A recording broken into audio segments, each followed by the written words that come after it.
Welcome to another edition of X's and Omar. The Miami Dolphins have not hit the panic button yet as an organization, but it's about time they find it. Where is it? Because for the second straight game, the Dolphins suffered an embarrassing loss to a team they had superior talent to, this time losing 34-15 at home to the Kansas City Chiefs. For the third straight game, the Dolphins got off to a slow start, and this time Miami was unable to recover. Now, Joe Philbin's team is 1-2 heading into Sunday's game against the Raiders, which will be the first of two games played in London this season. I'm WPEC CBS 12's Matt Lincoln. Here is Sun Sentinel Dolphins columnist Omar Kelly. That's me. Hopefully in this episode of X's and Omar, we can calmly and rationally discuss some of the Dolphins' issues and look ahead to Sunday's game against the Raiders. I don't know. You're talking calmly and rationally to Dolphin fans. I know, right? The words just don't go together. Here's the bottom line of where we are right now. Joe Philbin has 13 games to get 8 victories to get to 9 to save his job, and he's better figure out how he's going to do that at some point. Is that why we're seeing him play some games with us, with the media this week with Ryan Tannehill? You know what? I don't know if it's playing games or staying consistent with what he's done. Certainly, I've heard him talk highly of Ryan Tannehill and praise him when given the opportunity. He just won't say that Ryan Tannehill's his starting quarterback. He also won't tell you that Cameron Wake is his starting defensive end, or Brent Grimes is his starting cornerback, or Mike Wallace is his starting wide receiver. But clearly, he's trying to get the message across that what you're seeing on the field from Ryan Tannehill isn't acceptable, and they're not going to endorse it. Well, as the show goes along, we're going to take your questions from our live chat and on Twitter. Tweet your questions to us using the hashtag XOMAR, and we'll do our best to make sure you are part of the show. Dolphins close to desperation point, 1-2, heading into Sunday's game against the Raiders. So, what does Joe Philbin and the staff need to do to right the ship this week? You know what? To me, some of the issues that are very important to address, I think that there are 5 issues that this team is having. One, secondary. The play of the safeties has not been very sharp. Some tackling issues with the cornerbacks. They don't have an interception yet in 3 games. They're in a negative when it comes to turnovers. Yes, the defensive line's getting forced fumbles, and Brent Grimes contributed 1 against the Chiefs, but they've got to get interceptions. 2, injuries and suspensions, in my opinion, have handcuffed special teams. Right. When you've got guys like Jimmy Wilson and Jason Trusnick and Jelani Jenkins, who are key special teams players, playing as your starters on defense, that sort of handcuffs your unit. And right now, too many starters are playing on special teams, and too many players aren't tough enough on special teams, particularly the gunners. The interior of the offensive line, in my opinion, they've got to improve. They've got to get better to keep that pocket clean for Ryan Tannehill. I think Mike Pouncey coming back, if he plays this week against the Chiefs, which I don't expect, that helps. Linebacker play. Pouncey getting back from the ankle injury. He didn't practice yesterday. Not sure if he's going to practice today. You need Pouncey back. One, it gets Jason Trusnick off the field. Not that I have an issue with Jason Trusnick. I just think you need him in special teams really bad. And, of course, the passing game has to improve. Right now, they're one of the worst teams in the NFL when it comes to passing the ball, especially when you look at yards per attempt. So many troubling things from that Kansas City game. You know, they're coming off a loss. They're at home. They're against a team. We talked about it last week about they had talent. More talent basically everywhere all over the field. And it seemed like talking to those guys after the game that even, Brian Hartline, a lot of those guys didn't have answers. For why everything, all the work that they had put in for months wasn't coming out, wasn't showing itself on the field. Not just that, but the fact that they were kind of losing in embarrassing fashions. Right. I mean, since I've been covering this Dolphins team, with the exception of 2007, I can tell you there have been very few blowouts that I've seen. I mean, they're really on one hand, and I can tell you each and every single game. You've just had 2 straight blowouts, and that's a reality check. I think the issue is, one, Kansas City, they just outcoached Miami. And I don't want to sit here and throw Miami under the bus because Andy Reid is probably a top 5 coach in the NFL. Yeah. And we've sat here on this show and I told you how much I love the 5-2 defense and I think it's the best scheme that they have. Well, Andy Reid showed us all how you exploit the 5-2 defense. Now, certainly you got to have the right pieces. You got to have 2 tight ends. You got to have scat backs coming out the backfield. But he showed you, if you scheme it right, you can beat just about any defense.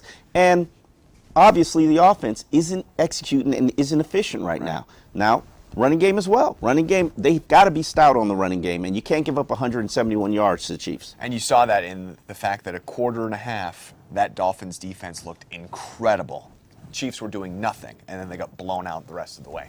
So since the show is about the viewers, let's just cut to the chase now, get to some of our questions. Steve Simone 088 asks, he needs to know, what do you believe happened to Ryan Tannehill and all of his offseason improvement?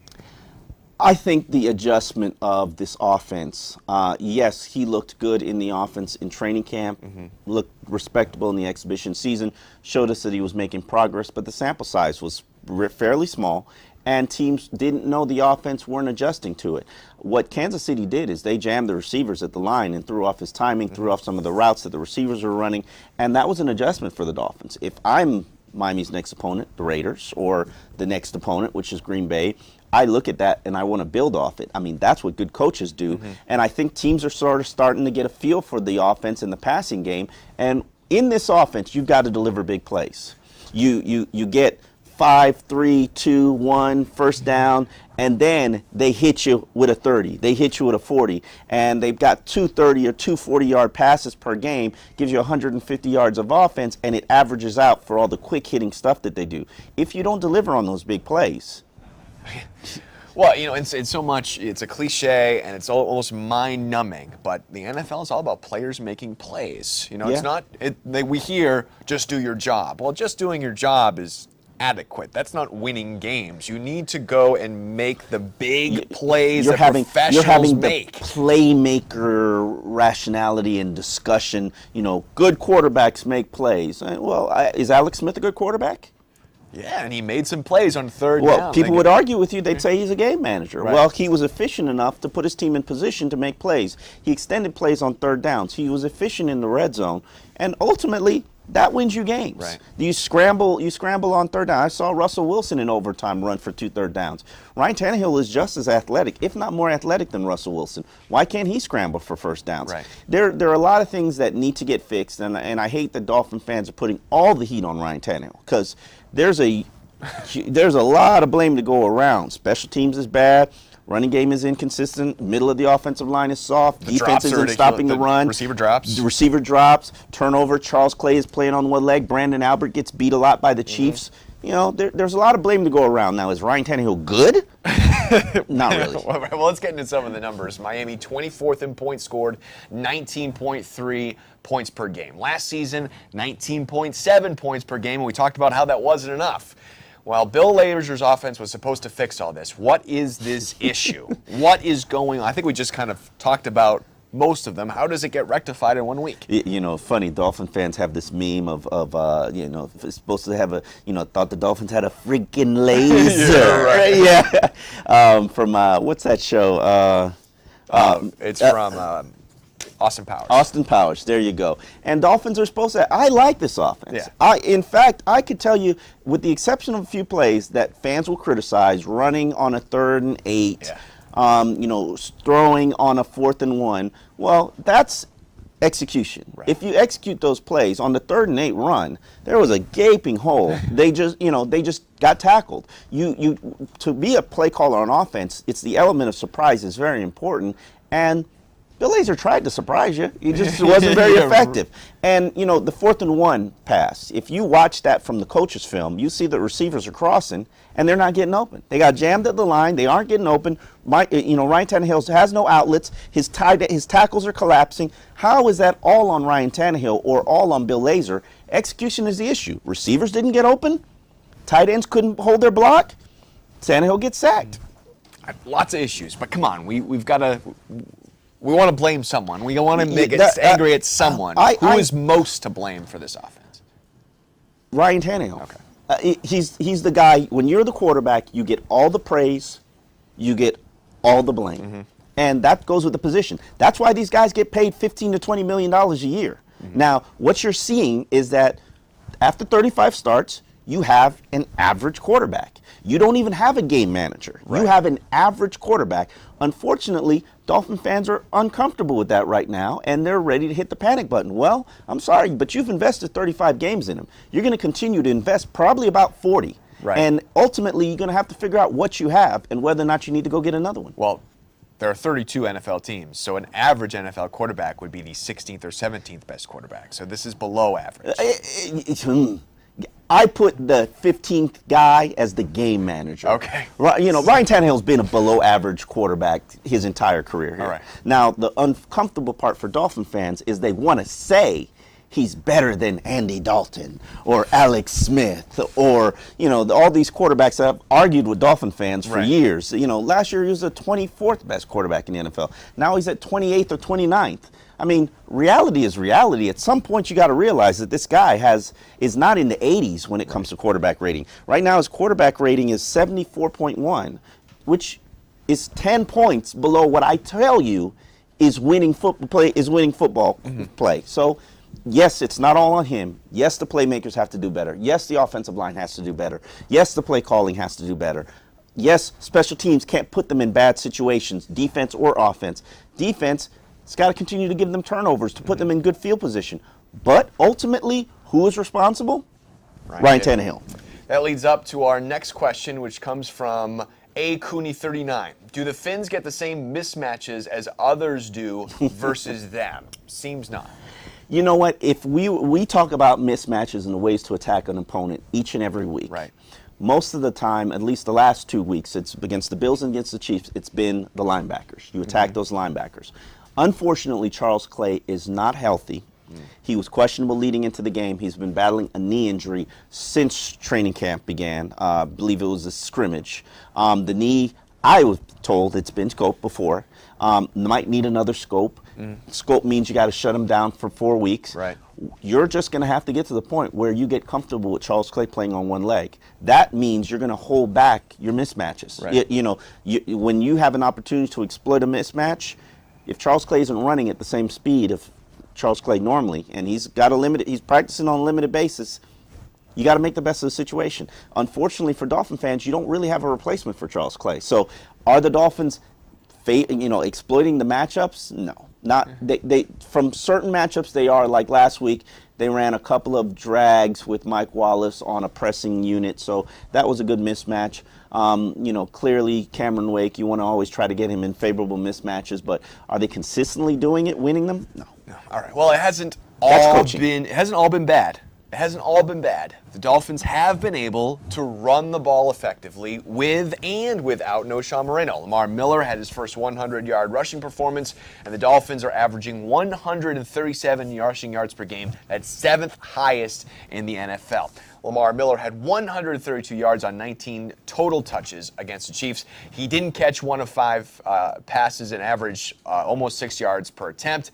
Can Miami build around him as a starter moving forward, even though it seems like Moreno could be back in week 6? Yeah, we saw him in the locker room. He didn't want to talk about his injury, but he's not in a cast. His elbow is mobile. He can move it. It just looks like he needs about another 2 to 3 weeks worth of rest. I expect him to probably try to push it and come back after the bye week. Problem is, you can't really tote a ball with a bad elbow. Yeah. If somebody hits it, so you kind of want to be cautious with his return. But Lamar Miller last week proved, and I had my questions and concerns. I went into the Chiefs game saying, if this guy isn't consistently producing, runs and catching the ball on a consistent basis and pass blocking well, you got to move on. You're wasting time. Right. I'm a Lamar Miller fan, unlike my partner Chris Perkins. And I've decided that was going to be the game where I was all in on this guy as a starting caliber running back, or I'm out. And he showed he can get it done. Blocked well, caught the ball, ran for first downs, gave you good runs. And, in fact, there's still more meat on the bone because Lamar Miller hasn't produced a big play yet. Right. But we were talking about before the show, you're still not going to get 30 carries out of Lamar Miller. Here's the problem that I have with the Dolphins running game, and the problem I have with Dolphin fans that say, "Oh, the Dolphins were running 7 yards a carry. They should have run the ball more in the second half." Yeah, you're trailing by 2 touchdowns in the fourth quarter. It's not the way the NFL works. Bright idea to run. Here's the issue with Lamar. When you need a 3rd and 2. Can the Dolphins run with power? That 4th and 1, do they have a Lusaka Polite on this team that can convert that 4th and 1? No, they don't. They are a finesse team. They do not play with power, cannot play with power. And so expecting them to convert 3rd and 2 on the ground or 4th and 1 on the ground, come on, people. Let's be real. It's like, trying to take a Ferrari and go up mountains with it. It just doesn't work that way. So and I know Daniel Thomas is back, and he's big, and he's powerful. And he get the second most carries, which is interesting. I don't want to knock Daniel Thomas because he had 2 carries for 15 yards, and then he also caught a screen pass for 21 yards. So let's not act like Daniel Thomas didn't produce against Kansas City for all the Daniel Thomas haters. But do I feel confident about Daniel Thomas running a 3rd and 2? No, not really. Do you feel confident Knowshon Moreno running a 3rd? Oh, hell yeah. Knowshon runs like a man. Knowshon runs with power. Well, maybe he'll be back after the bye. So we've talked a lot about Ryan Tannehill. Let's go to a question from Mike M. Mashin 55. He asks, I hate myself for this, but does Matt Moore make the offense more fun? Forget winning. I just want to be entertained. If you want to be entertained, Matt Moore is your guy. Yeah. Matt Moore is the poor man's Brett Favre. Yeah. He is a gunslinger. He plays without consequences. I've always wondered if a good coach can rail him back in. I personally believe the Dolphins can win with Matt Moore. They did it in 2011. Right. When he took over, he finished a 6-6 record. They finished 6-9 despite having a coach fired in midseason. Matt Moore delivered big plays. He had an 87 quarterback rating. He got the job done. Now, if you're missing big plays with Ryan Tannehill, trust me, you'll get them with Matt Moore. Plays. You'll also get more sides. interceptions, more fumbles, more stalled execution in the red zone. He'll give you the 40-yard pass. Right. Now, when you're in the red zone and you've got to march down the field and score to punch it in, I'm not sure that Matt could do that. But do I think that Matt could lead this team to a winning record? Absolutely, no question. So then I'm going to ask this question. We've got this weirdness with Philbin talking about Tannehill this week.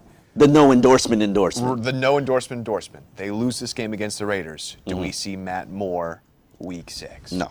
I think you have to continue to invest to see whether or not Ryan Tannehill can be the guy that you think he can be. And it is too early. We're 35 starts in, 3 starts in the new offense. Remember, he had the same offense for 6 years. Now, in fairness, he did get Mike Sherman fired twice. Right. He got Sherman fired at Texas A&M. Then he got Sherman fired here at the Dolphins. However, you got to see what he can be as an NFL quarterback. Right. He's got all the tools. He needs the accuracy. This is the first year. Accuracy has really been an issue with him throwing to spots instead of open receivers. He's got to deliver the big plays. I saw them in the exhibition season. I haven't seen them yet, but you saw passes to Mike Wallace that were close. You saw passes to Deion Sims that were close. You just got to deliver, and unfortunately, he hasn't so far. But we're 3 games in. Who's to say that in 6 games he won't turn it around? I think Oakland, you lose to Oakland, it's panic time. Yeah. But you got the bye to fix some issues. You got Green Bay and Chicago. After that, if Ryan Tannehill doesn't show you something, it's time to pull the plug and go to Matt Moore, in my opinion. I had 2 points there. The Carolina Panthers went 1-3, started the season last year 1-3, and turned into one of the best teams in the NFL. No question about it. But the other point is we've talked about it for 3 years, that Joe Philbin and Ryan Tannehill, their jobs are pretty much intertwined. They're likely either both going to be around next year or both going to get shown the door. And the only way Philbin can break that is winning with Matt Moore, right? I think they can win with Ryan Tannehill, but it depends on when you get to desperate point. I mean, right now you've got 8 of 13. You got 13 games to get 8 victories. If that number narrows to 10 games to get 8 victories, it's kind of panic time. There's that panic button. Yeah. All right, let's switch to some defense. Jelani Jenkins tied with 3 others for the NFL lead in tackles with 35. He's really all over the field. He has 1.5 sacks, a forced fumble, and a safety. Is he playing good enough to make this linebacker unit better, or is he just a product of the system that he's in? Yes and yes. Yes and yes. He is a product of the system that he's in from this standpoint. Those defensive linemen work hard to free up the linebackers to make plays. That's their job. You're not going to see Cameron Wake with 7, 8 tackles, OV, the defensive tackles. Their job is to hold up that line and free the linebackers to make plays. And Jelani Jenkins is making a whole lot of tackles. Right. Now, on the flip side of it, and he made plays, which allowed him to shed the almost label. I have retired it, folks. It's gone. Jelani's making plays. He had a sack. He had a sack for safety. The problem that you have with Jelani Jenkins right now, and it's not like this can't get better, is that he's also making mistakes that lead to touchdowns. Okay. He made 2 mistakes that contributed to 2 touchdowns that the Chiefs scored. I'm not going to put all the blame on him. One, he was blitzing, Cameron Wake was in coverage. We won't get the real answer on who specifically was responsible for Joe McKnight. However, I have a hard time believing that Kevin Coyle's decision was, let me blitz let me blitz Jelani Jenkins and put Cameron Wake in coverage of a guy who runs a 4.3. Right. Bright idea. Right. But Jelani's playing better. What you got to do is have him clean up his game a little bit. But the one thing I will say over Ellerby or Wheeler, who were the starters last year, is the fact that this guy's making tackles. He's not missing a lot of tackles. He's making tackles, and he's giving you impact plays. He's only 2 starts in. If you continue to invest in him, potentially he can get better. But right now he's leading the league in tackles. That's got to be something said about something. And what I'm excited about is what happens when Pouncey, the brains of the operation, gets back. Well, that leads to our next question from you at Regar11561. Will Pouncey's return make a difference? You said just having some linebackers back is going to help special teams, but how about that linebacking core getting him back? You got to understand the middle linebacker is the brains of the operation. He sees something happen on the defense, he makes an adjustment. And while Jason Tresnick has started in 22 games in his NFL career, throughout his career, is Jason Tresnick a bona fide starting inside linebacker? No, not really. And he's made some mistakes in the game. He is a patch guy. Pouncey, say what you want about Pouncey, and I've said a lot of negative things over the years. Pouncey's smart, he's intelligent, he can diagnose what's going on in opposing offenses and put his players in the right position. And he's really the leader on that defense. And right now they played 3 games without the leader of the defense. You've said Tannehill Ellerby, you think he's done, not coming back, not playing another game for the Dolphins. Not playing another game. From this standpoint, understand he's going to make $8.45 million next year, which is more than Cameron Wake. Is Tannehill Ellerby better than Cameron Wake? So are Pouncey and Jelani Jenkins starting linebackers for this team at the beginning of next year? Yes, okay. I would say that, and I would say I don't think Philip Wheeler will probably be back. Now that's something for later. We don't have to discuss that now. That. But you want to invest in Deion Jordan when he comes back. Right. If he's right, if his mind is right, you want to invest in Deion Jordan as a linebacker, Chris McCain as a linebacker, and possibly go draft an inside linebacker and move Koa back outside. So that, to me, is how I would see the future of the linebacker unit. Okay. As bad as you might think things are for the Dolphins, can you imagine being a Raiders fan? Can you imagine? I think they've struggled a lot. Dolphin fans think they've struggled. Yeah. Try being a Raiders fan. Try being a Jags fan. Wow. Tampa Bay, they got some issues too, and they got the head coach that I think is better than Joe Philbin. So let's not take our mediocre 8-8 season for granted here, Dolphin fans. Well, Oakland is off to an 0-3 start. We'll also be making a cross-the-hemisphere trek to play in this London game. Raiders are converting less than 30% of their third downs. They're averaging 3.6 yards per carry. They're starting a rookie quarterback in Derek Carr, who so far has looked like a rookie quarterback. What can Dolphins fans expect from Sunday's game? Is just a win enough? Do they want their team to be impressive? Dolphin fans are greedy. Well, that's what I'm saying. They want to dominate. Is a last-minute field goal win against the Raiders going to be good enough for you to have confidence in this team? I just think you need to patch the dam. Patch the leaks, and just a victory, a W, is important. And I find it hard to believe that the Raiders will challenge the Dolphins. I've looked at the film. I've looked at the Raiders. I watched them play New England, which I don't really think is a really good team either. I mean, they're New England, but are they elite? No. But opposing quarterbacks are completing 71% of their passes against the Raiders. Digest that a little bit. In the first 3 games, the Raiders have given up 158 yards rushing. We're not done yet. Opposing quarterbacks, 101.8 quarterback rating. That means every quarterback that plays them, including some bad teams, because they played some bad teams, has a Pro Bowl quarterback on the field. Opposing offenses are completing 51% of third downs against the Raiders. That's just a semblance of how bad they are. The only thing, and we talk about this, what matchups do I like? The only matchup that the Raiders have favorable over the Dolphins is the fact Sebastian Janikowski is their kicker. That's it. Well, This will be the second straight week the Dolphins face a 3-4 defense. Will that help or hurt Bill Lazor's offense? Where can the Raiders be exploited on Sunday, and is the answer everywhere? The answer is everywhere. Okay. You should be able to run on the Raiders. You should definitely be able to pass on the Raiders. I would think turnovers and inconsistent play on third downs and bad special teams play, which we've seen all of. We've seen all of that. Could be the only way that you can lose. The Raiders can't beat the Dolphins. The Raiders will have to give them the victory. They gave it to the Bills, so who's to say they can't give it to the Raiders? Do you think the Raiders get any benefit having already been there? They're already in London. They arrived there. They went straight from New England, came to London. Dolphins aren't leaving until late tomorrow. I mean, understand, there is an 8-hour time change. Right. So for the Raiders, there's a 5-hour time change for the Dolphins. According to Joe Philbin, what he wanted was to be as consistent with what he does every single week, which means they practice today, they board a flight, they get over there on Friday, they rest, they practice later in the afternoon, and then Saturday they do their walkthrough, and on Sunday at 1 o'clock Eastern Standard Time, they play the game just like they would, just like any old road game. Does it favor the Raiders to be over there and adjusting to the time change? Yes, but you're still playing the game at 1 o'clock Eastern Time. So Joe Philbin didn't want to disrupt his team's schedule.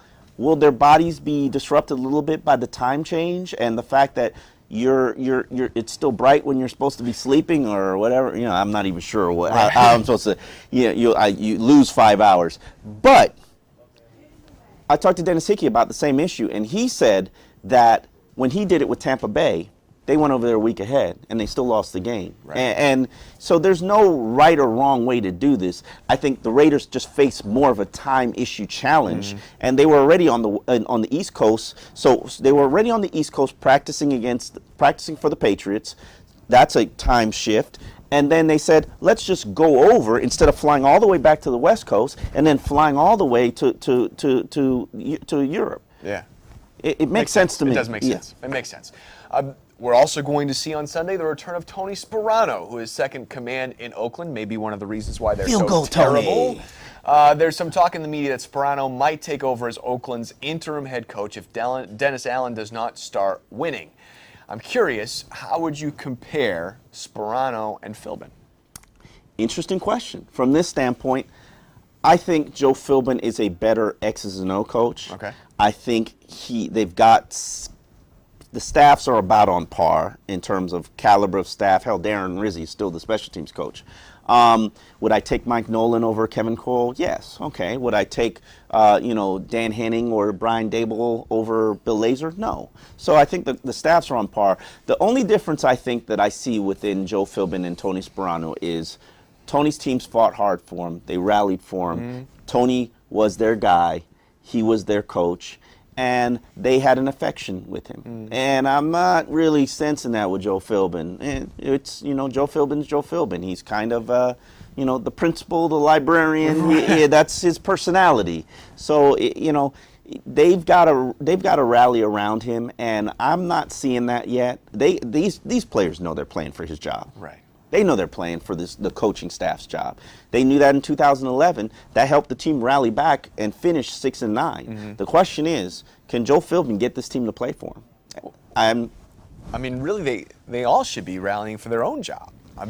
Some people are secure, no matter what. A few of them are secure. Mike Wallace is going to be fine. Cam Wake's going to be fine. Brent Grimes is going to be fine.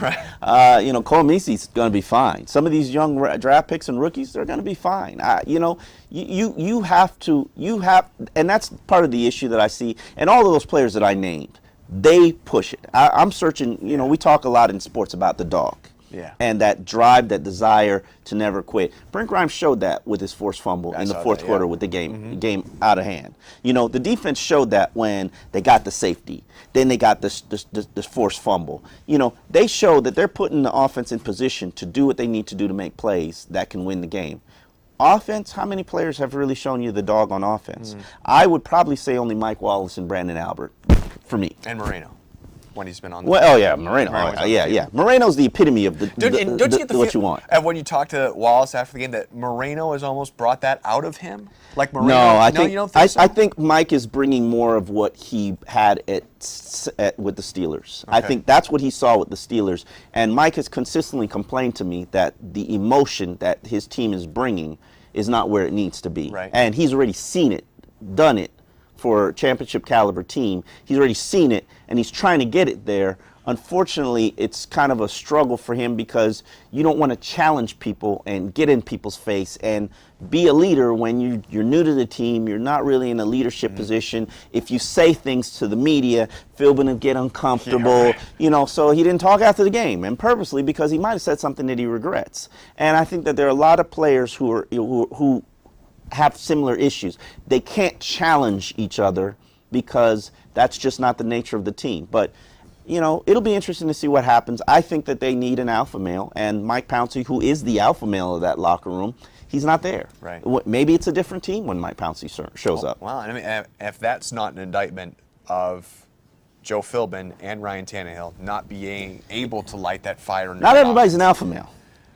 No, but you can't make somebody an alpha male when they don't have that personality. That's just my opinion. And I could say this about Tony Dungy. Is he an alpha male?